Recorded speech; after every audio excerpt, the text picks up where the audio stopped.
Viral এই ডেকোরেশনটি আমার জানা মতে এমন কোনো বেকারস আপু নেই যারা হচ্ছে এটা রিক্রিয়েট করে নেয়। আমিও করেছি অনেকবার। তো তারপরও আবারও হচ্ছে এটা রিক্রিয়েট করছি। এটা ছিল মূলত হচ্ছে গায়ে হলুদের একটি কেক, 2 পাউন্ডের মধ্যে। প্রথমে হচ্ছে রেক্টেঙ্গুল শেপে আমি কেকটিকে ফ্রস্টিং করে নিয়েছি হোয়াইট কালার ক্রিম দিয়ে।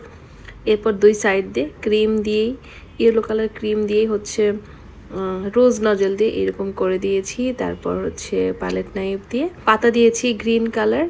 আর তারপরেই তো যে হচ্ছে গার্ল স্টিকার, এটা নন এডিবল, এটা হচ্ছে আমি কেকের ফ্রন্ট সাইডে সেট করে নিলাম। তারপর ছোট্ট একটা স্টার নজল দিয়ে অনেকগুলো করে ছোট ছোট করে রোজেট করে দিয়েছি ইয়েলো কালার। তারপর সেম নজল দিয়ে কেকের নিচের দিক দিয়ে চারো সাইড দিয়ে বর্ডার লাইন করে দিলাম। আর এই তো এখানে হচ্ছে অফ ক্যামেরায় মানে হলদি নাইট অফ আখি যে লেখা, সেটা হচ্ছে একটা মেরুন চকলেট পেস্টের উপর লিখে নিয়ে কেকের ফ্রন্ট পার্টে সেট করে দিয়েছি। তারপর এই যে রেড মেরুন যে রোজেট, এটা হচ্ছে ডেলিভারি কিছুক্ষণ আগে এটা দিয়েছিলাম, কারণ যেহেতু এটা ডিপ কালার, এটা যদি আগে দিতাম তাহলে কিন্তু ইয়েলো কালার ক্রিমের সাথে লেগে যেত, কালার লাগার সম্ভাবনা ছিল। সেজন্য এটা ডেলিভারি কিছুক্ষণ আগে।